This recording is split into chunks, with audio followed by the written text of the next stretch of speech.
Morning, there was a knock at the door. The knock of authority. I'll get it, I'm the butler. The door was opened and there stood a policeman.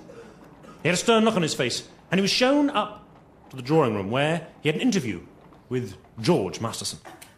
Morning, sir. Good morning. Oh, sorry, you're talking to Mr. Masterson. Should you require anything, just ring. Will you just go away, Inch? I love you. Excuse me. Is your name George, sir? I think it is, yes. I've come to see you for a reason I have no idea why. He'd come... But consulting my notebook, it says...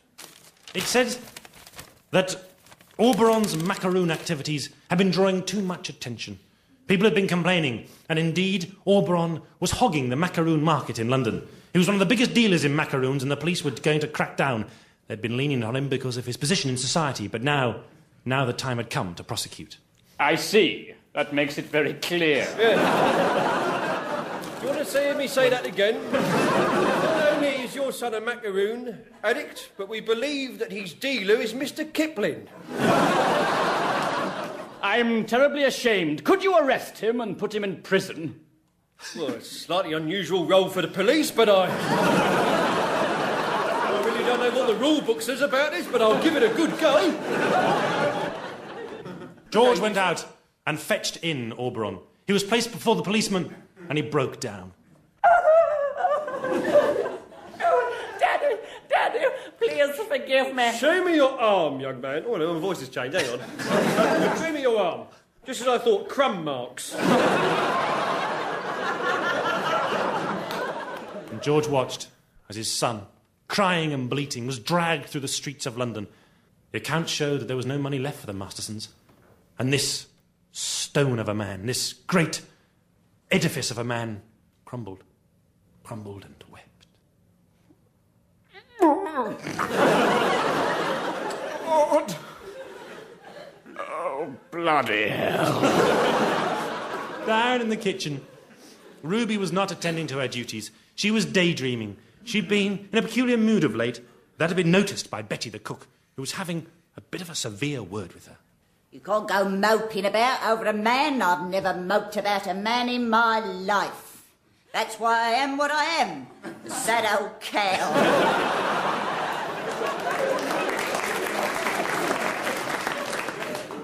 What are you crying for? I'm just very sad because Jeremy hasn't been in touch with me for so long. Was that the name of the yard boy? Yes, the one that hasn't been here for months, don't you remember? Yes. Why, I know where I've heard that name. Look in the paper. I can't read. I'll read it to you. Thank you. Jeremy Yardboy, new inventor of a very strange machine. Apparently he got sponsorship from a man that hailed from America. He's going to be rich and famous, your Jeremy. Perhaps he'll come back for you. My darling Jeremy, an inventor. Yes, it seemed that Jeremy had discovered Dolby noise reduction many years before it was given to the world. And he'd made a fortune from his invention. How absolutely thrilling. Yes. Do you think he'll return and take me to be his wife? Well, yes, probably, unless he's found someone much better looking than you. In the drawing room at 6 o'clock that evening, the whole household were assembled. I'm terribly sorry, but, everybody's got to go. And that includes you, Inch. Won't change the way I feel about you. No, but I can no longer pay for your service in our household. Who needs payment? Look, just go, will you, Inch? Don't cry, Rosie. I can't help it, Mummy. We've been so happy here. Is there nothing you can do, Father? Suddenly the door swung open and there stood a strangely familiar but unfamiliar figure. Yes, it was Jeremy. He'd heard about the Mastersons' plight and he'd come back. Hello, Ruby. Hello, Jeremy. Have you kept my rose? Oh, yes, it's pressed here between my breasts. I'm worth a fortune now.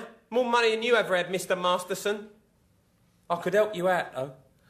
Oh, Daddy, listen to him, please. Jeremy pointed to the picture on the wall. The picture of the building. The symbol of the family, Masterson Hall. He had bought it. I bought that. Oh, Masterson Hall? Yeah. Well, how did you get all the money? You must have had some help. There was a man I met by the river. He pointed me in the right direction after he'd finished with the dog. Suddenly the man was there. He revealed his real identity, who he was. A Masterson from across the water. A Masterson from the Americas. A descendant of the Mastersons who had left England for a new land. Why, I'm as American as apple pie! Of course you are. They had bought Masterson Hall and they were all to move there. Jeremy, I was wondering if, as you are now the new proprietor of Masterson Hall, if I could perhaps, well, be your butler. Yeah, you can be our butler. And Ruby, could I be your maid? Yeah, all right, but you've got to blacken everything, yellow everything and green everything all the time, all day and all night, and no days off and no money and no holidays, and no nothing for you, all for me, presents and gold and everything, and I'm going to be very rich and get fat and eat chocolate all day and have my own horse and everything, aren't I, Jeremy? She's not bitter or anything. As for me, I'd just like to have access to the stables, if that's all right. And I'm going to do my bit down in the kitchen. No, you're not, you're fired. And so it was they returned. They returned to the place from whence they had come. They had returned to the beginning of the story. They returned to the place that was their inheritance.